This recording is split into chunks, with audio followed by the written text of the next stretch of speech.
ಕುದಿಯುವ ನೀರನ್ನ ಕ್ಷಣ ಮಾತ್ರದಲ್ಲಿ ತಣ್ಣಗಾಗಿಸೋ ವಿಸ್ಮಯಕಾರಿ ಚೆನ್ನಕೇಶವ ಸ್ವಾಮಿಯ ವಿಗ್ರಹದಿಂದ ಎದುರಾಗುತ್ತಿರುವ ಊಹೆಗೂ ಮೀರಿದ ಮತ್ತಲವು ಚಕಿತಗಳೇನು?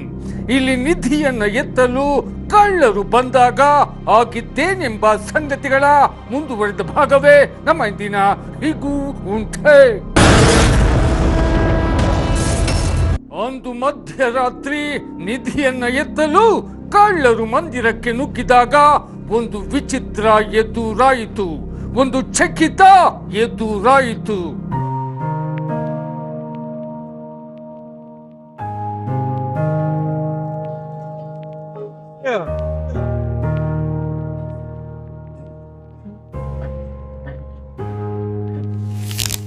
ವೀಕ್ಷಕರೇ, ಇದು ತುಂಬಾ ಸುಡ್ತಾ ಇರೋ ಬಿಸಿನೀರು.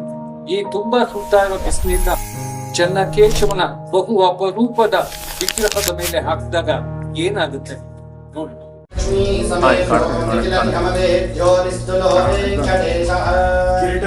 ನಿಜಚರಣ ಸಮರ್ಥಾಸಕ್ತ ಭಕ್ತೌಘರಕ್ಷೇ ನಿವಸತ ಹೃದಯೇ ಮೇ ಸ್ವಾಂಗ್ರಿ ಭಕ್ತಿಂ ವಿತನ್ವನ್ ಸವ್ಯಂ ಪಾದಂ ಪ್ರಸಾರ್ಯ ಶ್ರೀದುರಿತಹರಂ ದಕ್ಷಿಣಂ ಪೂಜಯಿತ್ವಾ ಜಾನ್ಯಾದಾಯ ಸರ್ವೇತರಮಿತರ ಭುಜೇ ನಮೋ ಗೋವಿಂದಾಯ. ಆ ನೀರು ಹಾಗೆ ತಗೊಳ್ಳಿ, ಅದು ಎತ್ಕೊಳ್ಳಿ ಕೆಳಗಿಂದು.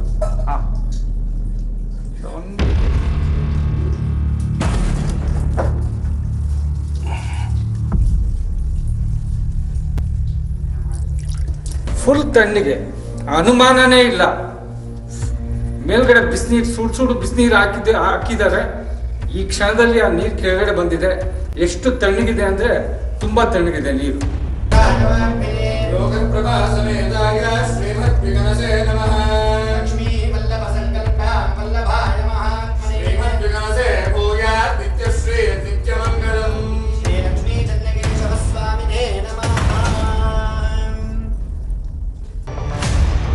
ಹಾಲಿನ ಅಭಿಷೇಕ, ತುಪ್ಪದ ಅಭಿಷೇಕ, ಜೇನಿನ ಅಭಿಷೇಕ, ಬೆಣ್ಣೆ ಅಲಂಕಾರದಿಂದ ಚೆನ್ನಕೇಶವ ಸ್ವಾಮಿ ವಿಗ್ರಹಕ್ಕೆ ಜಿಡ್ಡು ಅಂಟಿಕೊಂಡಾಗ ಬಿಸಿ ನೀರಿನಿಂದ ವಿಗ್ರಹವನ್ನು ಶುಭ್ರಗೊಳಿಸುವುದು ಇಲ್ಲಿ ಮೊದಲಿನಿಂದಲೂ ನಡೆದುಕೊಂಡು ಬಂದ ವಾಡಿಕೆಯಾಗಿದೆ.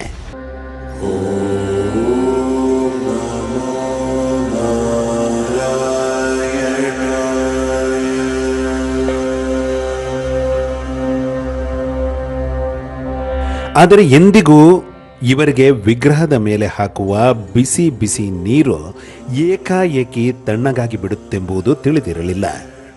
ಅಂತಹ ಸಂಗತಿಯು ಅಲ್ಲಿ ನಡೆಸಲಾದ ಅಷ್ಟಮಂಗಲ ಪ್ರಶ್ನಾವಳಿಯಿಂದ ಬಯಲಾಯಿತು.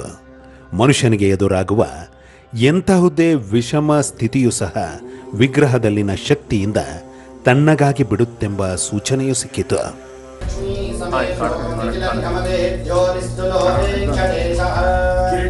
ನಿಜಚರಣ ಸಮರ್ಥಾಸಕ್ತ ಭಕ್ತೌಘರಕ್ಷೇ ನಿವಸತ ಹೃದಯೇ ಮೇ ಸ್ವಾಂಗ್ರಿ ಭಕ್ತಿಂ ವಿತನ್ವನ್.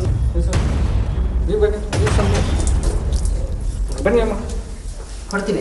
ಹೇಗಿದೆ? ತುಂಬಾ ತಣ್ಣಗಿದೆ, ತುಂಬಾ ತಣ್ಣಗಿದೆ. ನೀವು ನೋಡಿದ್ರಲ್ಲ ಬಿಸಿನೀರು? ಬಿಸಿನೀರು ನೋಡಿದ್ದೀವಿ, ಇವಾಗ ಅದು ತಣ್ಣಗಾಗಿರೋದನ್ನು ಫೀಲ್ ಮಾಡ್ತಾ ಇದ್ದೀವಿ. ತುಂಬಾ ತಣ್ಣಗಿದೆ ಅಮ್ಮ, ತಣ್ಣಗಿದೆ.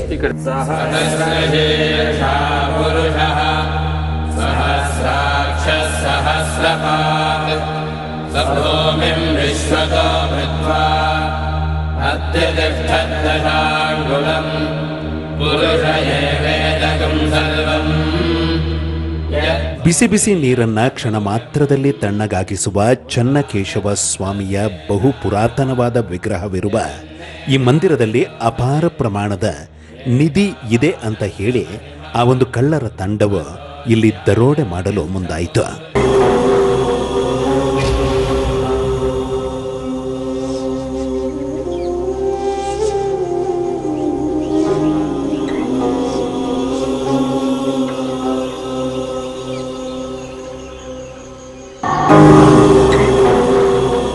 ದರೋಡೆಕೋರರು ಅಂದು ರಾತ್ರಿ ಮಂದಿರದ ಬಾಗಿಲ ಬೀಗವನ್ನು ಮುರಿದು ಮಂದಿರದೊಳಕ್ಕೆ ಹೆಜ್ಜೆಗಳನ್ನಾಕಿದಾಗ ಮಂದಿರದ ಪಕ್ಕದಲ್ಲಿರುವ ತೋಟದ ಮನೆಯಲ್ಲಿ ಒಂದು ವಿಚಿತ್ರ ಎದುರಾಯಿತು.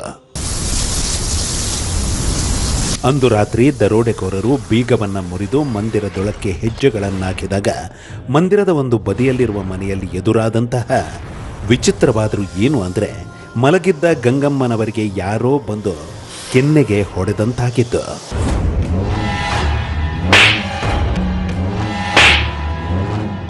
ಯಾರೋ ಹೊಡೆದಂತಾಯಿತಲ್ಲ ಅಂತ ಗಂಗಮ್ಮ ಹಾಗೂ ಗಂಗಮ್ಮನವರ ಪತಿ ಎದ್ದಾಗ ಮಂದಿರದಿಂದ ಮತ್ತೊಂದು ಬಾಗಿಲನ್ನ ಹೊಡೆಯುವಂತಹ ಶಬ್ದವು ಕೇಳಿಸಿತು. ಆ ಕಾರಣ ಆಚೆ ಬಂದು ಕೂಗಾಡಿದಾಗ ಕಳ್ಳರು ಓಡಿ ಹೋಗಿದ್ದು. ಅದೇ ರೀತಿ ಒಟ್ಟು 3 ಬಾರಿಯಾಗಿತ್ತು.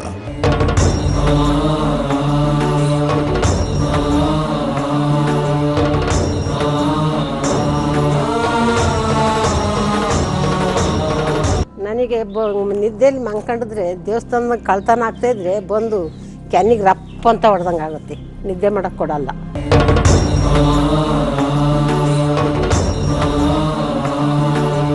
ಇನ್ನು ಅಂದು ಚನ್ನಕೇಶವ ಸ್ವಾಮಿಯ ವಿಗ್ರಹದಿಂದ ಅರ್ಚಕರಿಗೆ ಎದುರಾದಂತಹ ಚಕಿತವು ಅಷ್ಟಮಂಗಳಕ್ಕೆ ಮೊರೆ ಹೋಗುವಂತೆ ಮಾಡಿತು. ಪಾಳು ಬಿದ್ದ ಮಂದಿರದ ಜೀರ್ಣೋದ್ಧಾರದ ಕೆಲಸ ಶುರುವಾಯಿತು. ಪುರಾತತ್ವ ಇಲಾಖೆಯು ಉತ್ಖನನಕ್ಕೆ ಮುಂದಾಯಿತು. ಅಷ್ಟಮಂಗಲದಿಂದ ಸಿಕ್ಕಂತಹ ಸಲಹೆಯಂತೆ ತೋಟದಲ್ಲಿನ ಆ ಜಾಗವನ್ನ ಅಗೆದಾಗ ಕಲ್ಯಾಣಿಯು ಪತ್ತೆಯಾಯಿತು. ಕಲ್ಯಾಣಿಯ ಉತ್ಖನನದ ಸಮಯದಲ್ಲಿ ಶತಮಾನಗಳಷ್ಟು ಪುರಾತನವಾದ ವಿಗ್ರಹಗಳು ಸಿಕ್ಕಿದವು. ನಾನಾ ಪೂಜಾ ಸಾಮಗ್ರಿಗಳು ಸಿಕ್ಕಿದವು. ಒಂದು 700ರಿಂದ 800 ವರ್ಷಗಳಷ್ಟು ಹಳೆಯ ವಿಗ್ರಹ ಇದು. ಇದು ಕಲ್ಯಾಣಿಯಲ್ಲಿ ನಮಗೆ ಸಿಕ್ಕಿರ್ತಕ್ಕಂಥ ದೇವಸ್ಥಾನದ ಈಶಾನ್ಯ ಭಾಗದಲ್ಲಿ ನಮಗೆ ಸುರಂಗ ಮಾರ್ಗ ಇದೆ. ಇಲ್ಲಿಂದ ಅರ್ಧ ಕಿಲೋಮೀಟರ್ ಮುಂದಕ್ಕೆ ಹೋದ್ರೆ ಅಲ್ಲಿ ಕಲ್ಯಾಣಿ ಇದೆ ದೇವಸ್ಥಾನ. ಸುರಂಗ ಮಾರ್ಗಕ್ಕೂ ಕಲ್ಯಾಣಿ ಸಂಪರ್ಕ ಇದೆ.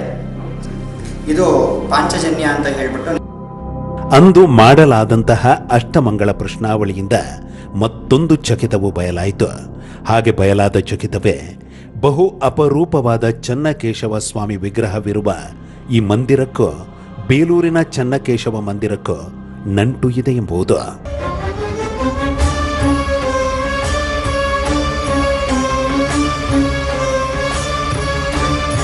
ಅಷ್ಟಮಂಗಳದಿಂದ ಬೇಲೂರಿನ ಚನ್ನಕೇಶವ ಸ್ವಾಮಿ ಮಂದಿರದ ಜೊತೆಗಿನ ನಂಟಿನ ಸಂಗತಿಗೆ ಪೂರಕವಾಗಿ ಅಷ್ಟಮಂಗಳದಿಂದ ಮತ್ತೊಂದು ರಹಸ್ಯ ಬಯಲಾಯಿತು. ಆ ರಹಸ್ಯವೇ ಈ ಮಂದಿರದಿಂದ ಬೇಲೂರಿನ ಚನ್ನಕೇಶವ ಮಂದಿರಕ್ಕೂ ಸುರಂಗ ಮಾರ್ಗವೊಂದು ಇದೆ ಎಂಬುದು. ಪುರಾತತ್ವ ಇಲಾಖೆಯವರು ಅನ್ವೇಷಣೆಗೆ ಮುಂದಾದಾಗ ಈ ಸುರಂಗ ಮಾರ್ಗವು ಪತ್ತೆಯಾಗಿತ್ತು. ಅನ್ವೇಷಕರು ಅಂದು 2 ಕಿಲೋಮೀಟರ್ಗಳಷ್ಟು ದೂರವನ್ನ ಸುರಂಗದಲ್ಲಿ ಕ್ರಮಿಸಲು ಸಾಧ್ಯವಾಯಿತಷ್ಟೇ. ಉಸಿರು ಕಟ್ಟಿದ ಕಾರಣ ಅನ್ವೇಷಕರು ಈ ಸುರಂಗದಿಂದ ಆಚೆ ಬಂದು ಬಿಟ್ಟರು. ಇಲ್ಲಿ ಸುರಂಗ ಮಾರ್ಗ ಇದೆ. ಈ ಸುರಂಗ ಮಾರ್ಗ ಬೇಲೂರಿಗೆ ಕನೆಕ್ಷನ್ ಇದೆ. ಪಾಳು ಬಿದ್ದ ಮಂದಿರವನ್ನ ಪ್ರಕಾಶ್ ಅಯ್ಯಂಗರ್ ರವರ ತಂಡ ಹಾಗೂ ಭಕ್ತಾದಿಗಳು ಜೀರ್ಣೋದ್ಧಾರ ಮಾಡಿ ಪ್ರತಿದಿನ ಪೂಜಾದಿಗಳನ್ನ ನೆರವೇರಿಸಲು ನಿಂತ ನಂತರ ಇಲ್ಲಿ ಊಹೆಗೂ ಮೀರಿದ ಅದ್ಭುತಗಳು ಎದುರಾಗುತ್ತಿವೆ.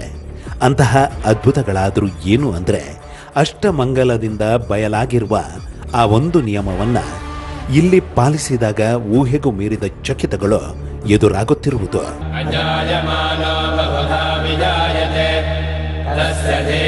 ಇವರ ಹೆಸರು ವಿಜಯ್ ಕುಮಾರ್ ಅಂತ. ರಾಷ್ಟ್ರೀಕೃತ ಬ್ಯಾಂಕ್ನಲ್ಲಿ ಉನ್ನತ ಹುದ್ದೆಯನ್ನ ನಿಭಾಯಿಸಿದ ಇವರು ಅಷ್ಟಮಂಗಳದಿಂದ ಬಯಲಾದಂತಹ ಆ ಒಂದು ಪದ್ಧತಿಯನ್ನ ಚನ್ನಕೇಶವನ ಮಂದಿರದಲ್ಲಿ ಅನುಸರಿಸಿದ ನಂತರ ಒಂದು ಅಚ್ಚರಿ ಎದುರಾಯಿತು. ಆ ಅಚ್ಚರಿಯೇ ಮಗಳ ವಿದ್ಯಾಭ್ಯಾಸ ಕೆನಡಾದಲ್ಲಿ ಸುಲಲಿತವಾಗಿ ಪೂರ್ಣಗೊಂಡಿದ್ದು ಇದೀಗ ಅಲ್ಲೇ ನೆಲೆಸಿರುವುದು. ನಮೋ ನಾರಾಯಣ. ನಾನು ಒಂದ್ಸಲ ನನ್ನ ಮಗಳ ವಿದ್ಯಾಭ್ಯಾಸದಕ್ಕೋಸ್ಕರನೇ ಮಾಡಿದೆ. ಅವಳು BM ಟೆಕ್ ಮಾಡಿದ್ಲು, ಆಮೇಲೆ ಕೆನಡಾದಲ್ಲಿ MS ಮಾಡಿದ್ಲು. ಭಗವಂತನ ಇದು ಇವತ್ತು ನೋಡಿದ್ವಲ್ಲ ಪವಾಡನು, ಬಿಸಿನೀರಿಂದ ತಣ್ಣೀರಾಗೋದು, ಅದು ರಿಯಲಿ ಅದ್ಭುತ. ಅದು ಯಾಕೆಂದರೆ ಅದು ನಾವು ಊಹಿಸ್ಲಿಕ್ಕೂ ಆಗೋದಷ್ಟು ಇದದು ಸೋಜಿಗ. ಅದು ಅಂಥ ಒಂದು ಅದ್ಭುತ ಇಲ್ಲಿ ನಡೆಯುತ್ತೆ.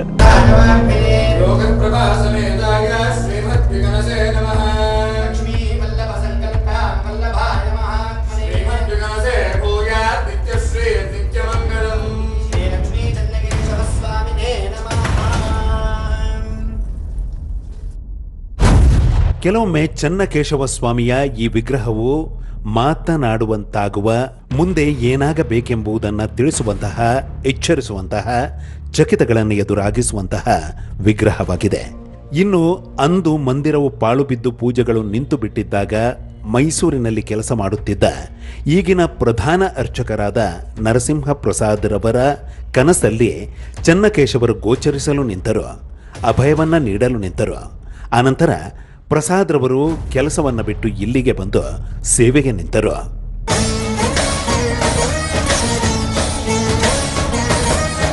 ತಂದೆಗಳು ಬರ್ತಾ ಬರ್ತಾ ನಾವೆಲ್ಲ ಬಡಿಸ್ತಂದಲ್ಲ ಆದಮೇಲೆ ಅವರು ದೇವಸ್ಥಾನ ಕಂಪ್ಲೀಟ್ ಪೂಜೆ ಮಾಡೋದು ನಿಲ್ಲಿಸಿದ್ರು. ಊರಿನವರೆಲ್ಲ ನಮ್ಮ ತಂದೆಯವ್ರನ್ನ ಯಾತಕ್ಕೆ ನೀವು ಮಾಡ್ತಾ ಇಲ್ಲ ಭಟ್ರಿ ಅಂದರು. ಜಮೀನು ತಗೊಂಡಂತ ಹೋದಂಥವರೇ ಕೇಳ್ತಾ ಇದ್ರು ಯಾತಕ್ಕೆ ಮಾಡ್ತಾ ಇಲ್ಲ ಅಂತ. ಸೊ ಈ ಥರ ಆಗೋಗಿದೆ, ನಾವು ಇಲ್ಲಿ ಇರಲ್ಲ ಅಂತ ಹೊರಡೋಕ್ಕೆ ಶುರು ಮಾಡಿದ್ರು. ಆಗ ನನಗೆ ದೇವ್ರದ್ದು ಒಂಥರ ಒಂದು ಜ್ಞಾನೋದಯ ಆಗಿ ದೇವ್ರದ್ದು ಒಂದು ಕನಸು ಥರ ಬಂದು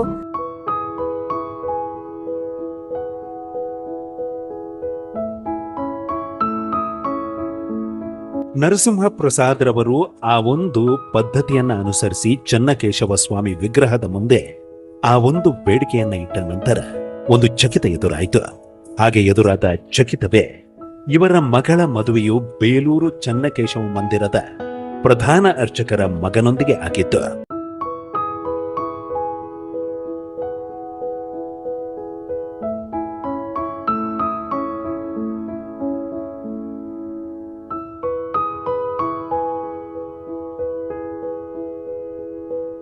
ನನ್ನ ಮಗಳಿಗೆ ಚನ್ನಕೇಶವ ಸ್ವಾಮಿ ದೇವಸ್ಥಾನದ ಬೇಲೂರು ಮಗನಿಗೆ ಕೊಡಬೇಕಾದ್ರೆ ಆಗಬೇಕಾದ್ರೆ ಭಗವಂತನ ಇಚ್ಛೆ ಅಂತ ಇದರಲ್ಲಿ ಖಂಡಿತ ಹೇಳ್ಬೋದು. ಶ್ರೀರಂಗ ಮಣಿಯಮ್ಮನವರ ಪ್ರಕಾರ ಆ ಒಂದು ಪದ್ಧತಿಯನ್ನ ಅನುಸರಿಸುವುದರಿಂದ ದೇಹವನ್ನ ಕಾಡುವ ರೋಗಗಳು, ಮನೋಬಾಧೆಗಳು ಶೀಘ್ರವಾಗಿ ನಿವಾರಣೆಯಾಗುತ್ತೆಂಬುದು, ಅಂತಹ ಅನುಭವ ತನಗೂ ಆಗಿದೆ ಎಂಬುದು. ಹೆಚ್ಚಾಗಿ ಇದು ದೇಹಾರೋಗ್ಯಕ್ಕೆ, ಮನಸ್ಸಿನ ಆರೋಗ್ಯಕ್ಕೆ ಸಂಬಂಧಪಟ್ಟಿದ್ದು. ಯಾರಿಗೆ ತೊಂದರೆ ಇದೆ ಅವರೇ ಬರಬೇಕು, ಅವರ ಪರವಾಗಿ ಇನ್ನೊಬ್ಬರಲ್ಲ, ಅವರೇ ಬಂದು ಬೇಡ್ಕೋಬೇಕು. ಅದಲ್ಲದೆ ಬೇರೆ ಏನು ಬೇಕಿದ್ರೂ ನೀವು ಬೇಡ್ಕೋಬೋದು, ನಡೆಯುತ್ತೆ ಅಂತ ಆ ಅನುಭವ ನನಗೂ ಆಗಿದೆ ಸರ್. ಇಲ್ಲಿ ಸುಮಾರು ಒಂದು 25-30 ಬ್ರಾಹ್ಮಣರ ಮನೆ ಇತ್ತು, ಇವಾಗ ಯಾವುದೂ ಇಲ್ಲ. ಬಹು ಪುರಾತನ ಚನ್ನಕೇಶವ ಮಂದಿರದ ಮುಂಭಾಗದ ಎರಡೂ ಬದಿಯಲ್ಲೇ ಬ್ರಾಹ್ಮಣ ಸಮುದಾಯದ ಮನೆಗಳು ಇದ್ದವು. ಹಲವು ವರ್ಷಗಳ ಹಿಂದೆ ಇಲ್ಲಿ ಎದುರಾದಂತಹ ಒಂದು ವಿಚಿತ್ರದಿಂದ ಎಲ್ಲರೂ ಗ್ರಾಮವನ್ನು ತೊರೆಯುವಂತಾಗಿ ಬಿಟ್ಟಿತು. ಇನ್ನು ಅಂತಹ ಸ್ಥಿತಿ ಎದುರಾಗಲು ಕಾರಣವೇನೆಂಬ ಪ್ರಶ್ನೆಗಳಿಗೆ ಅಷ್ಟಮಂಗಲದಿಂದ ಸಿಕ್ಕಂತಹ ಉತ್ತರ ಆ ದೇವಿಯ ಶಾಪ ಎನ್ನುವುದು.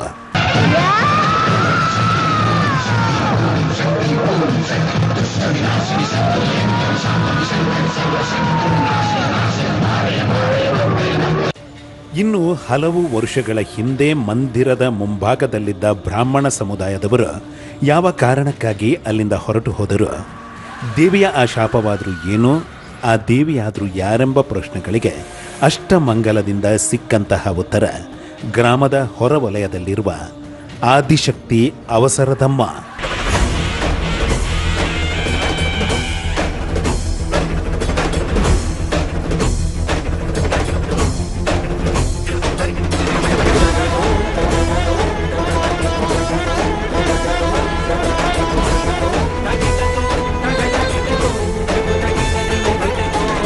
ವರ್ಷಾನುವರ್ಷಗಳ ಹಿಂದೆ ತಾಯಿ ಆದಿಶಕ್ತಿ ಅವಸರದಮ್ಮರ ಮಂದಿರವು ಚನ್ನಕೇಶವ ಮಂದಿರದ ರಥಬೀದಿಯ ಕೊನೆಯಲ್ಲಿತ್ತು. ಅದು ಗುಡಿಸಲಿನ ರೀತಿಯ ಮಂದಿರವಾಗಿತ್ತು. ಅದಕ್ಕೆ ಮುಂಚಿತವಾಗಿ ಸುಮಾರು ವರ್ಷಗಳ ಹಿಂದೆ ಒಂದು ಸೋಗೆ ಗರಿಗಳೆಲ್ಲ ಹಾಕಿ ಹಿಂದಿನ ಕಾಲದಲ್ಲಿ ಏನು ಒಂದು ಮನೆಗಳಿರ್ತಾ ಇತ್ತು, ಆ ರೀತಿಯಾಗಿರ್ತಕ್ಕಂಥ ಒಂದು ದೇವಸ್ಥಾನ, ಆದಿಶಕ್ತಿ ದೇವಸ್ಥಾನ ನಮ್ಮ ಗ್ರಾಮದ ರಥಬೀದಿಯಲ್ಲೇ ಇತ್ತು.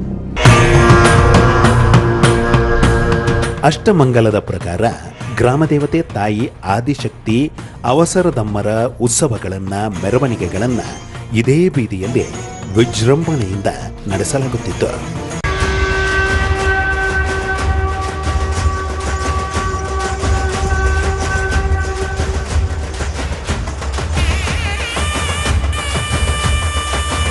ಅಷ್ಟಮಂಗಲದ ಪ್ರಕಾರ ಗ್ರಾಮದಲ್ಲಿನ ಮಿಕ್ಕೆಲ್ಲ ಕೋಮಿನವರು ಭಕ್ತಿಯಿಂದ ಗ್ರಾಮ ದೇವತೆಗೆ ನಡೆದುಕೊಳ್ಳುತ್ತಿದ್ದರು. ಮನೆಯ ಬಳಿಗೆ ಉತ್ಸವಗಳು ಬಂದಾಗ ತಾಯಿಗೆ ಭಕ್ತಿಯಿಂದ ಪೂಜೆಯನ್ನು ಸಲ್ಲಿಸುತ್ತಿದ್ದರು. ಆದರೆ ಬ್ರಾಹ್ಮಣ ಸಮುದಾಯದವರು ಗ್ರಾಮ ದೇವತೆಗೆ ಸರಿಯಾಗಿ ನಡೆಯದೇ ಇದ್ದ ಕಾರಣ, ಭಕ್ತಿಯಿಂದ ಪೂಜೆಗಳನ್ನು ಸಲ್ಲಿಸದಿದ್ದ ಕಾರಣ ಆಕೆ ಕುಪಿತಳಾದಳು. ಆ ಸಮುದಾಯಕ್ಕೆ ಶಾಪ ನೀಡಿದ್ಲು. ಅಂತಹ ಶಾಪದಿಂದ ಆ ಸಮುದಾಯದ ಒಂದೇ ಒಂದು ಮನೆಯೂ ಸಹ ಇಲ್ಲಿ ಉಳಿಯಲಿಲ್ಲ ಎಂಬುದು.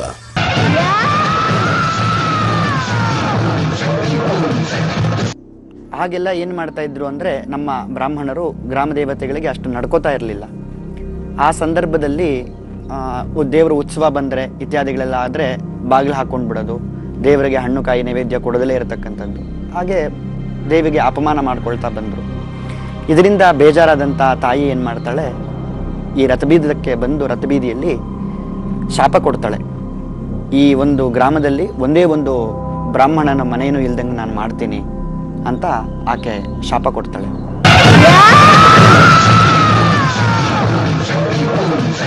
ಗ್ರಾಮ ದೇವತೆಯ ಅಂತಹ ಶಾಪದ ವಿಮೋಚನೆಗೆ ಚನ್ನಕೇಶವ ಸ್ವಾಮಿಯ ಒಂದು ದಾರಿ ತೋರಿದ್ರು. ಅಷ್ಟ ಮಂಗಲಕ್ಕೆ ಮೊರೆ ಹೋಗುವಂತೆ ಮಾಡಿದ್ರು. ಆ ಮೂಲಕ ಶಾಪ ವಿಮೋಚನೆಗೆ ಒಂದು ಮಾರ್ಗ ಸಿಕ್ಕಿತು.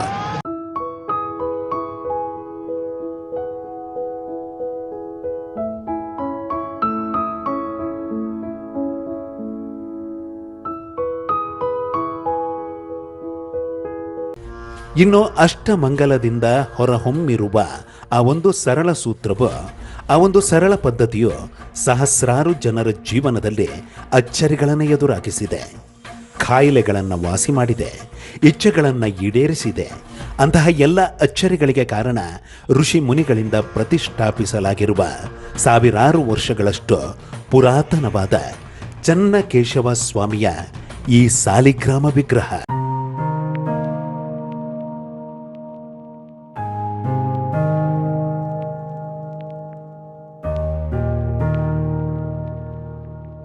ಕುದಿಯುವ ನೀರನ್ನ ಕ್ಷಣ ಮಾತ್ರದಲ್ಲಿ ತಣ್ಣಗಾಗಿಸುವ ಚನ್ನಕೇಶವ ಸ್ವಾಮಿಯ ವಿಸ್ಮಯಕಾರಿ ವಿಗ್ರಹ ಇರೋದೆಲ್ಲಿ?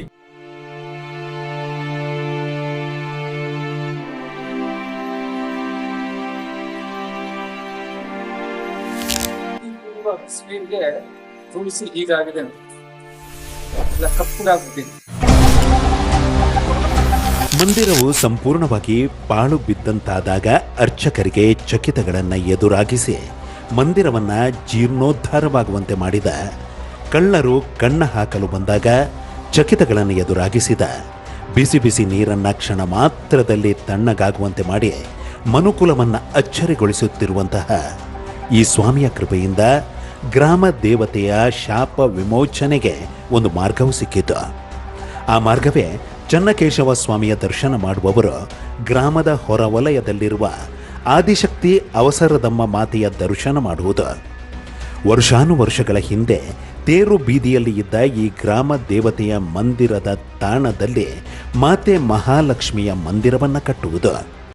ಅಷ್ಟಮಂಗಳದಿಂದ ಹೊರಹೊಮ್ಮಿದ ಸಲಹೆಯಂತೆ ಇದೀಗ ಮಹಾಲಕ್ಷ್ಮಿಯ ಮಂದಿರವನ್ನು ಕಟ್ಟಲಾಗಿದೆ.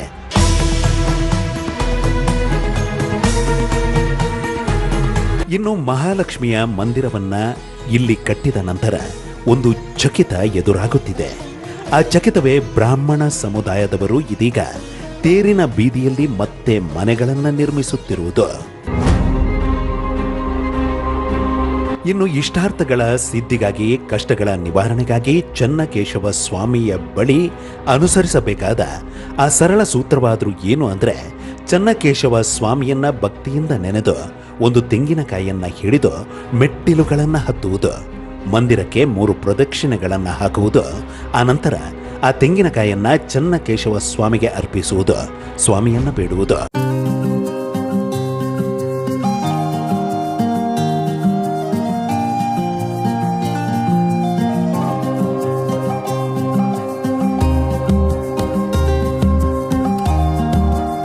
ಒಂದು ತೆಂಗಿನಕಾಯಿನ ಕೆಳಗಡೆ ಮೆಟ್ಲಿಂದ ಹಿಡ್ಕೊಂಡ್ಬಂದು ದೇವರಲ್ಲಿ ಅರ್ಪಿಸ್ಬಿಟ್ರೆ ಅವ್ರು ಅಂದ್ಕೊಂಡಿದ್ದು ನಡೆಯುತ್ತೆ ಅನ್ನೋದು ಒಂದು ಪ್ರತೀತಿ ಇದೆ, ಹಾಗೆ ನಡೀತಾ ಇದೆ.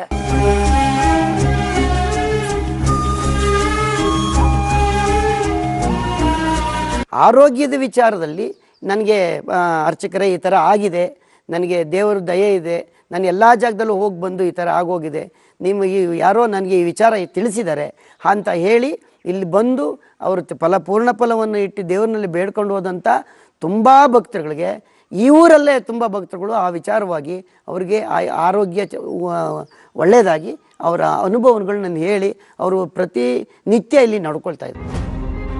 ಸುಡು ಸುಡು ಬಿಸಿ ನೀರನ್ನ ಕ್ಷಣ ಮಾತ್ರದಲ್ಲಿ ತಣ್ಣಗಾಗಿಸುವ ಅಚ್ಚರಿಗಳನ್ನ ಚಕಿತಗಳನ್ನು ಎದುರಾಗಿಸುತ್ತಿರುವ ಸಾವಿರಾರು ವರ್ಷಗಳಷ್ಟು ಪುರಾತನವಾದ ಚನ್ನಕೇಶವ ಸ್ವಾಮಿಯ ಈ ವಿಸ್ಮಯಕಾರಿ ವಿಗ್ರಹ ಇರೋದೆಲ್ಲಿ ಎಂಬ ಪ್ರಶ್ನೆಗಳಿಗೆ ಉತ್ತರ, ಚನ್ನಕೇಶವ ಸ್ವಾಮಿಯ ಈ ಮಂದಿರ ಇರೋದು ಹಾಸನದಿಂದ ಬೇಲೂರಿಗೆ ಹೋಗುವ ಮಾರ್ಗದಲ್ಲಿ ಸಿಗುವ ಕುಪ್ಪಳ್ಳಿಯ ಬಳಿಯಲ್ಲಿ. ಕುಪ್ಪಳ್ಳಿಯಿಂದ 3 ಕಿಲೋಮೀಟರ್ಗಳನ್ನು ಕ್ರಮಿಸಿದರೆ ಸಿಗುವಂತಹ ಶಂಖ ಎಂಬ ಗ್ರಾಮದಲ್ಲಿ.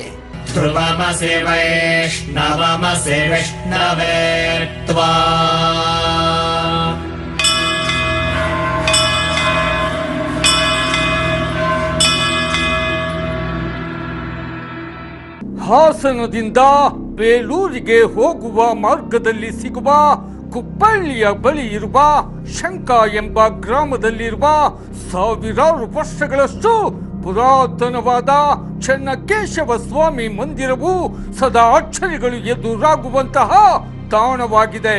ಇಂತಹ ಮಾತುಗಳಿಗೆ ಇಲ್ಲಿ ಅಚ್ಚರಿಗಳನ್ನು ಕಂಡಂತಹ ಸಹಸ್ರಾರು ಜನರೇ ಜೀವಂತ ಸಾಕ್ಷಿ. ಇಂತಹ ಹಲವು ಸಂಗತಿಗಳ ನಡುವೆ ನಮ್ಮನ್ನು ಕಾಡುವಂತಹ ಕಟ್ಟ ಕಡೆಯ ಪ್ರಶ್ನೆ ಹೀಗೂ ಉಂಟೆ.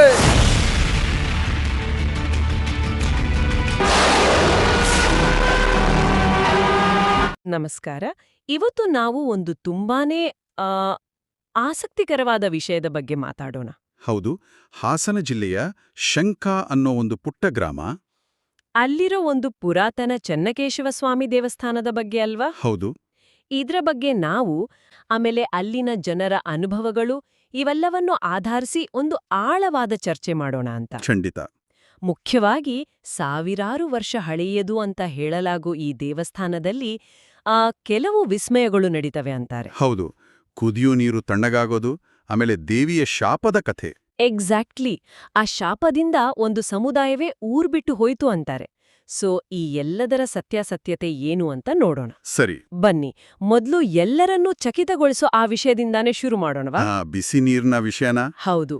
ಕುದಿಯೋ ಬಿಸಿ ನೀರನ್ನ ಚೆನ್ನಕೇಶವನ ವಿಗ್ರಹದ ಮೇಲೆ ಸುರಿದಾಗ ಅದು ಕೆಳಗೆ ಹರಿದು ಬರುವಷ್ಟರಲ್ಲಿ ಪೂರ್ತಿಯಾಗಿ ತಣ್ಣಗಾಗಿರುತ್ತೆ ಅಂತಾರೆ. ಒಂದು ನಿಮಿಷ, ಕುದಿಯೋ ನೀರು ಅಂದ್ರೆ ಬಾಯ್ಲಿಂಗ್ ವಾಟರ್, ಅದು ವಿಗ್ರಹದ ಮೇಲೆ ಬಿದ್ದ ತಕ್ಷಣ ತಣ್ಣಗಾಗುತ್ತಾ? ಇದು ಹೇಗ್ ಸಾಧ್ಯ? ಹೌದು, ಇದು ಕೇಳೋಕೆ ಖಂಡಿತ ಆಶ್ಚರ್ಯ ಆಗತ್ತೆ. ಆದ್ರೆ ಇದರ ಹಿಂದೆ ಒಂದು ದಿನನಿತ್ಯದ ಆಚರಣೆ ಇದೆ. ಓ, ಹಾಗಾ? ಮೊದಲು ಈ ವಿಗ್ರಹ ಸಾಮಾನ್ಯ ಕಲ್ಲಿನದಲ್ಲ, ಇದು ಪವಿತ್ರ ಸಾಲಿಗ್ರಾಮ ಶಿಲೆಯಿಂದ ಮಾಡಿರೋದು. ಓಕೆ, ಸಾಲಿಗ್ರಾಮ. ಈ ಸ್ವಾಮಿಗೆ ಪ್ರತಿದಿನ ಹಾಲು, ತುಪ್ಪ, ಜೇನ್ತುಪ್ಪ ಹೀಗೆ ನಾನಾ ತರಹದ ಅಭಿಷೇಕಗಳು ನಡೀತಾನೆ ಇರುತ್ತೆ. ಹೌದು ಹೌದು. ಇದರಿಂದ ವಿಗ್ರಹದ ಮೇಲೆ ಒಂದು ರೀತಿ ಜಿಡ್ಡು ಕಟ್ಕೊಳ್ಳುತ್ತೆ. ಅದನ್ನ ತೆಗೆಯೋಕೆ ಬಿಸಿನೀರ್ನ ಬಳಸೋದು ತುಂಬಾ ಹಳೆ ಪದ್ಧತಿ. ಸರಿ, ಜಿಡ್ಡು ತೆಗೆಯೋಕೆ ಬಿಸಿನೀರ್ ಬಳಸೋದು ಓಕೆ, ಅದರಲ್ಲಿ ವಿಶೇಷ ಏನಿಲ್ಲ. ಅದೇ ಅದು ತಣ್ಣಗಾಗೋದು ಹೇಗೆ? ಅಲ್ಲೇ ಇರೋದು ಸ್ವಾರಸ್ಯ. ಆಕ್ಚುಲಿ ಈ ವಿಷಯ ಅಲ್ಲಿರೋ ಅರ್ಚಕರಿಗೂ ಗೊತ್ತಿರ್ಲಿಲ್ಲ. ಅವರಿಗೂ ಗೊತ್ತಿರ್ಲಿಲ್ವಾ? ಮತ್ತೆ ಹೇಗೆ ಗೊತ್ತಾಯ್ತು? ಇತ್ತೀಚೆಗೆ ದೇವಸ್ಥಾನದ ಜೀರ್ಣೋದ್ಧಾರದ ಸಮಯದಲ್ಲಿ ಅಷ್ಟಮಂಗಳ ಪ್ರಶ್ನಾವಳಿ ಅಂತ ಒಂದು ಪ್ರಕ್ರಿಯೆ ನಡೆಸಿದಾಗ ಈ ಸಂಗತಿ ಬೆಳಕಿಗೆ ಬಂತು. ಅಷ್ಟಮಂಗಳ ಪ್ರಶ್ನಾವಳಿ ಅಂದ್ರ ಅದೊಂದು ಪೂಜೆನಾ ಅಥವಾ? ಇದೊಂದು ರೀತಿ ದೈವಿಕ ಸಮಾಲೋಚನೆ ಅಂತ ಹೇಳ್ಬೋದು. ಜ್ಯೋತಿಷ್ಯ, ಕವಡೆಶಾಸ್ತ್ರ ಎಲ್ಲವನ್ನು ಬಳಸಿ ಒಂದು ಸ್ಥಳದ ದೈವಶಕ್ತಿಯ ಇಚ್ಛೆ ಏನು, ಸಮಸ್ಯೆಗಳಿದ್ರೆ ಕಾರಣವೇನು, ಪರಿಹಾರವೇನು ಅಂತ ತಿಳಿದುಕೊಳ್ಳುವ ಒಂದು ಆಳವಾದ ಪದ್ಧತಿ. ಓ ಸರಿ. ಆ ಅಷ್ಟಮಂಗಳದಲ್ಲೇ ಈ ನೀರಿನ ವಿಷಯ ಗೊತ್ತಾಗಿದ್ದು. ಅದರ ಪ್ರಕಾರ ಈ ಘಟನೆ ಕೇವಲ ಒಂದು ಭೌತಿಕ ಕ್ರಿಯೆ ಅಲ್ಲ, ಅದೊಂದು ಸಂಕೇತ. ಸಂಕೇತನಾ? ಯಾವ ರೀತಿ? ಹೇಗೆ ಅಂದ್ರೆ, ಮನುಷ್ಯನ ಜೀವನದಲ್ಲಿ ಬರುವ ಎಂಥದ್ದೇ ಕಷ್ಟಕರ ಅಥವಾ ಬಿಸಿಯಾದ ಪರಿಸ್ಥಿತಿಯೂ ಈ ಸ್ವಾಮಿಯ ಸನ್ನಿಧಾನದಲ್ಲಿ ತಣ್ಣಗಾಗುತ್ತೆ, ಅಂದ್ರೆ ಪರಿಹಾರ ಸಿಗುತ್ತೆ ಅನ್ನೋದೇ ಇದರ ಗೂಢಾರ್ಥ ಅಂತ ಹೇಳಾಗುತ್ತೆ. ಓ, ಹಾಗ ಬಂತು ಕಥೆ. ಅಂದ್ರೆ ದಿನಾ ನಡೀತಿದ್ದ ಒಂದು ಸಾಮಾನ್ಯ ಕ್ರಿಯೆಯಲ್ಲೇ ಇಂಥದ್ದೊಂದು ಪವಾಡ ಮತ್ತೆ ಸಾಂಕೇತಿಕ ಅರ್ಥ ಅಡಗಿತ್ತು ಅನ್ನೋದು ನಿಜಕ್ಕೂ ಆಶ್ಚರ್ಯ. ಹೌದು. ಈ ದೈವಶಕ್ತಿಯ ಮೇಲಿನ ನಂಬಿಕೆ ಬರೀ ಈ ಒಂದು ಘಟನೆಗೆ ಸೀಮಿತ ಆಗಿಲ್ಲ ಅನ್ಸುತ್ತೆ. ಈ ದೇವಾಲಯದ ರಕ್ಷಣೆ ಬಗ್ಗೆನೂ ಇಂಥದ್ದೇ ಕಥೆಗಳಿದೆ ಅಲ್ವಾ? ನಿಧಿ ಇದೆ ಅಂತ ಕಳ್ಳರು ಬಂದಿದ್ದಾರಂತೆ. ಹೌದು. ಇದು ಕೂಡ ಅಷ್ಟೇ ಕುತೂಹಲಕಾರಿ ಘಟನೆ. ದೇವಸ್ಥಾನ ಪಾಡು ಬಿದ್ದಿದ್ದ ಸಮಯದಲ್ಲಿ ನಿಧಿ ಸಿಗ್ಬೋದು ಅಂತ ಕಳ್ಳರು ಬರ್ತಾರೆ. ಬೀಗ ಮುರಿದು ಒಳಗೆ ಹೋಗೋಕ್ಕೆ ಪ್ರಯತ್ನ ಮಾಡ್ತಿದ್ದ ಹಾಗೆ ಪಕ್ಕದ ತೋಟದ ಮನೆಯಲ್ಲಿ ಮಲಗಿದ್ದ ಗಂಗಮ್ಮ ಅನ್ನೋ ವೃದ್ಧೆಗೆ ಯಾರೋ ಬಂದು ಕಪಾಳಕ್ಕೆ ಬಾರಿಸಿಲ ಹಾಗೆ ಆಗುತ್ತೆ ಅಂತಾರಲ್ವಾ? ಹೌದು. ಆ ಒಡತದ ರಭಸಕ್ಕೆ ಅವರು ಎಚ್ಚರಗೊಂಡು ಕಿರ್ಚ್ಕೊಂಡಾಗ ಶಬ್ದ ಕೇಳಿ ಕಳ್ಳರು ಓಡಿ ಹೋಗ್ತಾರೆ. ಇದು ನಿಜವಾಗಿಯೂ ನಡೆದ ಘಟನೆನಾ? ಅವರೇ ಹೇಳ್ತಾರೆ. ವಿಶೇಷ ಅಂದ್ರೆ ಇದು ಒಂದ್ಸಲ ಅಲ್ಲ, ಬೇರೆ ಬೇರೆ ಸಮಯದಲ್ಲಿ ಒಟ್ಟು 3 ಸಾರಿ ಹೀಗಾಗಿದೆ ಅಂತಾರೆ. 3 ಸಾರಿ? ಓಕೆ. ಇದು ಕಾಕತಾಳೀಯ ಅನ್ನೋದಕ್ಕಿಂತ ಬೇರೆ ಏನೂ ಇವೆ ಅಂತ ಜನ ನಂಬೋದ್ರಲ್ಲಿ ಅರ್ಥ ಇದೆ. ಅದಕ್ಕೆ ಊರಿನ ಜನ ಇದನ್ನ ದೇವರೇ ತನ್ನ ಆಲಯವನ್ನ ರಕ್ಷಣೆ ಮಾಡಿಕೊಳ್ಳುವ ರೀತಿ ಅಂತ ನಂಬ್ತಾರೆ. ಈ ಕಳ್ಳತನದ ಪ್ರಯತ್ನಗಳ ನಂತರವೇ ದೇವಸ್ಥಾನದ ಜೀರ್ಣೋದ್ಧಾರದ ಕೆಲಸ ಶುರುವಾಗಿದ್ದು ಅಲ್ಲ? ಆಗ ಪುರಾತತ್ವ ಇಲಾಖೆಯವರು ಬರ್ತಾರೆ. ಹೌದು. ಅಲ್ಲಿಂದ ದೇವಸ್ಥಾನದ ಇತಿಹಾಸದ ಇನ್ನೊಂದು ಅಧ್ಯಾಯ ತೆರೆಕೊಳ್ಳುತ್ತೆ. ಜೀರ್ಣೋದ್ಧಾರದ ಸಮಯದಲ್ಲಿ ಪುರಾತತ್ವ ಇಲಾಖೆ ಉತ್ಖನನ ಶುರು ಮಾಡುತ್ತೆ. ಆಗ್ಲೂ ಅಷ್ಟಮಂಗಳದ ಸಲಹೆ ಸಿಗುತ್ತೆ.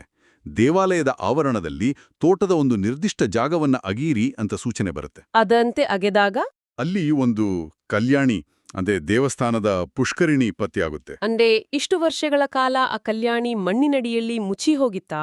ಹೌದು, ಸಂಪೂರ್ಣವಾಗಿ. ಆ ಕಲ್ಯಾಣಿಯ ಒಳಗಿನಿಂದ ಸುಮಾರು 700-800 ವರ್ಷಗಳಷ್ಟು ಹಳೆಯ ವಿಗ್ರಹಗಳು ಸಿಕ್ವಾ? ಹೌದು. ವಿಗ್ರಹಗಳು, ಪೂಜಾ ಸಾಮಗ್ರಿಗಳು, ತಾಮ್ರದ ಪಾತ್ರೆಗಳು ಸಿಕ್ಕಿವೆ. ಇದು ಈ ದೇವಾಲಯ ಎಷ್ಟು ಹಳೆಯದು ಅನ್ನೋದಕ್ಕೆ ಇನ್ನಷ್ಟು ಪುರಾವೆಗಳನ್ನು ಕೊಡುತ್ತೆ. ವಾವ್! ಅಷ್ಟೇ ಅಲ್ಲ, ದೇವಾಲಯದ ಈಶಾನ್ಯ ಭಾಗದಲ್ಲಿ ಒಂದು ಸುರಂಗ ಮಾರ್ಗ ಇರೋದು ಪತ್ತೆಯಾಗಿದೆ. ಒಂದು ನಿಮಿಷ, ಸುರಂಗ ಮಾರ್ಗವೇ? ಎಲ್ಲಿಗೆ? ಇದು ಕೂಡ ಅಷ್ಟಮಂಗಳ ಪ್ರಶ್ನಾವಳಿಯಲ್ಲಿಯೇ ತಿಳಿದುಬಂದ ಮತ್ತೊಂದು ರಹಸ್ಯ. ಹೌದಾ? ಶಂಖಗ್ರಾಮದ ಈ ಚೆನ್ನಕೇಶವ ದೇವಾಲಯದಿಂದ ವಿಶ್ವವಿಖ್ಯಾತ ಬೇಲೂರಿನ ಚೆನ್ನಕೇಶವ ದೇವಾಲಯಕ್ಕೆ ಒಂದು ಸುರಂಗ ಮಾರ್ಗ ಇದೆ ಅನ್ನೋದು ಬಹಿರಂಗವಾಯಿತು. ಸೀರಿಯಸ್ಲಿ? ಈ ದೇವಸ್ಥಾನದಿಂದ ಬೇಲೂರಿಗೆ ಸೀದಾ ದಾರಿನಾ? ಇದು ಯಾವುದೋ ಸಿನಿಮಾ ಕಥೆ ತರ ಇದೆಯಲ್ಲ? ಹೌದು. ಈ ವಿಷಯ ತಿಳಿದ ಮೇಲೆ ಪುರಾತತ್ವ ಇಲಾಖೆಯ ಅನ್ವೇಷಕರು ಅದರೊಳಗೆ ಇಳಿದಿದ್ದಾರೆ. ಹಾಗಾದ್ರೆ ಅವರು ಬೇಲೂರು ತಲುಪಿದ್ರಾ? ಇಲ್ಲ, ಅವರು ಸುಮಾರು 2 ಕಿಲೋಮೀಟರ್ವರೆಗೆ ಪ್ರಯಾಣ ಮಾಡಿದ್ದಾರೆ.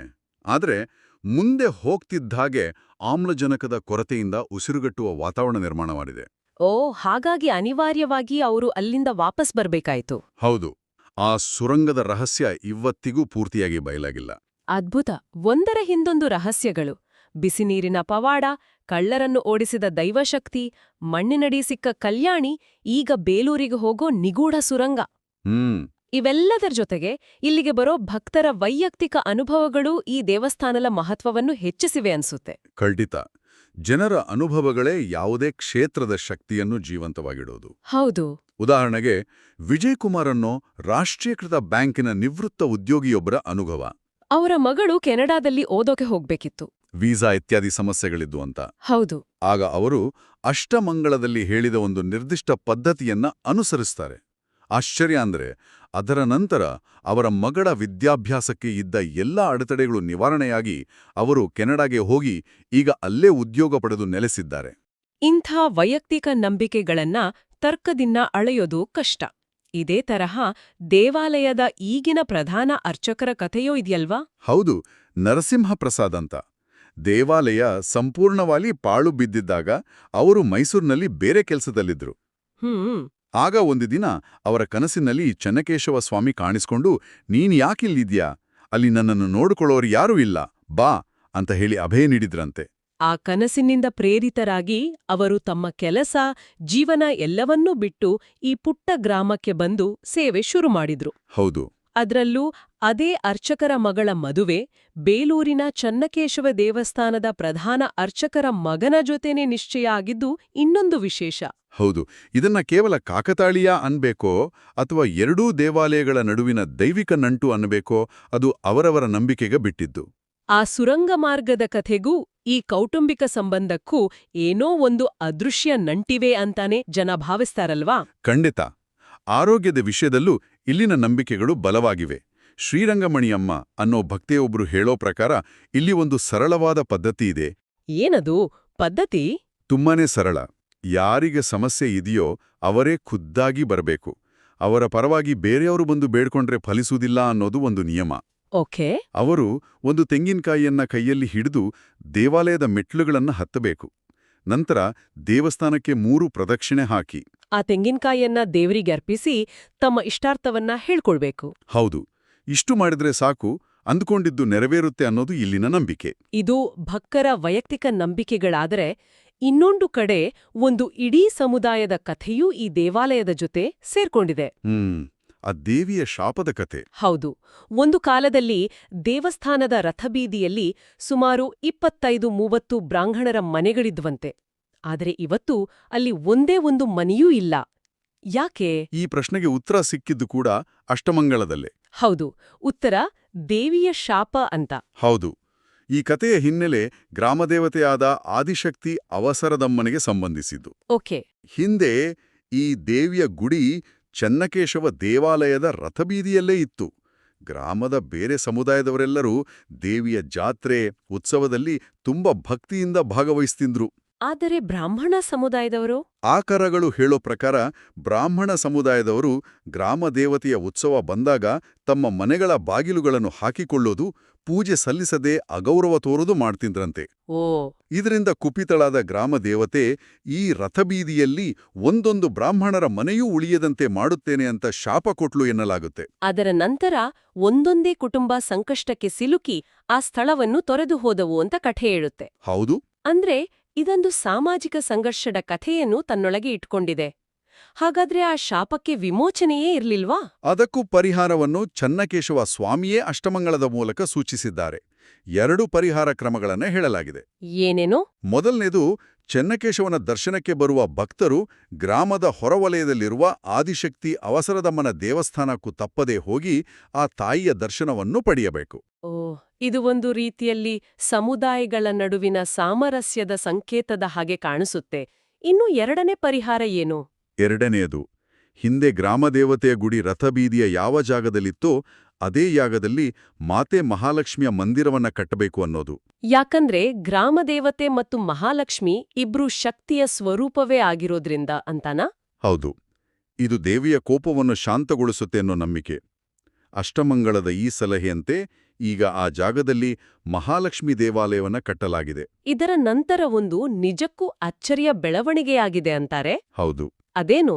ಯಾವ ಶಾಪದಿಂದಾಗಿ ಗ್ರಾಮವನ್ನು ತೊರೆದಿದ್ರು ಅಂತ ಹೇಳಲಾಗುತ್ತಿತ್ತೋ ಅದೇ ಬ್ರಾಹ್ಮಣ ಸಮುದಾಯದ ಕೆಲವು ಕುಟುಂಬಗಳು ಈಗ ಮತ್ತೆ ರಥಬೀದಿಗೆ ವಾಪಸ್ ಬಂದು ಮನೆಗಳನ್ನ ಕಟ್ಟಿಕೊಳ್ಳಕ್ಕೆ ಶುರು ಮಾಡಿದ್ದಾರೆ. ನಿಜವಾಗ್ಲೂ? ಹೌದು.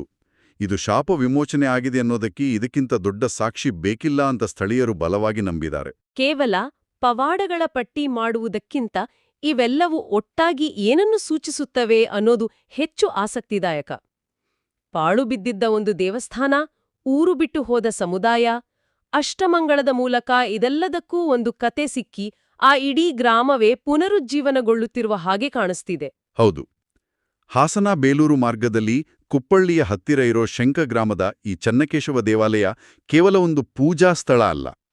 ಇದು ಪವಾಡ, ರಹಸ್ಯ, ಇತಿಹಾಸ, ಜನರ ನಂಬಿಕೆ ಎಲ್ಲವನ್ನೂ ಇಟ್ಕೊಂಡಿರುವ ಒಂದು ಜೀವಂತ ತಾಣ. ಹೌದು. ವಿಜ್ಞಾನದ ಯುಗದಲ್ಲಿ ಇಂಥ ಘಟನೆಗಳನ್ನ ಕೇವಲ ನಂಬಿಕೆ ಅಥವಾ ಕಾಕತಾಳೀಯ ಅಂತ ಸುಲಭವಾಗಿ ತಳ್ಳಿಹಾಕ್ಬೋದು. ಆದರೆ ಸಾವಿರಾರು ವರ್ಷಗಳ ಇತಿಹಾಸವಿರುವ ಈ ಸಾಲಿಗ್ರಾಮ ವಿಗ್ರಹ ಮತ್ತು ಅದನ್ನು ಸುತ್ತುವರಿಯಿರುವ ಕಥೆಗಳು ಇವತ್ತಿಗೂ ಜನರ ಜೀವನದ ಮೇಲೆ ಗಾಢವಾದ ಪ್ರಭಾವ ಬೀರುತ್ತಿವೆ. ಹೌದು. ಭಕ್ತರ ವೈಯಕ್ತಿಕ ಅನುಭವಗಳು, ಒಂದು ಸಮುದಾಯದಲ್ಲಿ ಆಗ್ತಿರುವ ಬದಲಾವಣೆಗಳು, ಇವೆಲ್ಲವನ್ನೂ ನೋಡಿದಾಗ ನಂಬಿಕೆ ಮತ್ತು ವಿಜ್ಞಾನದ ನಡುವಿನ ಗೆರೆ ಎಲ್ಲಿದೆ ಅನ್ನೋ ಪ್ರಶ್ನೆಗಿಂತ ಅದಕ್ಕಿಂತ ಒಂದು ಸಮುದಾಯ ತನ್ನ ಗುರುತನ್ನು, ತನ್ನ ಕಥೆಯನ್ನು ಮರುಸೃಷ್ಟಿಸಿಕೊಳ್ಳಲು ಇಂತಹ ನಂಬಿಕೆಗಳು ಹೇಗೆ ಸಾಧನವಾಗುತ್ತವೆ ಅನ್ನೋದು ಹೆಚ್ಚು ಮುಖ್ಯ ಅನ್ಸುತ್ತೆ. ಖಂಡಿತ.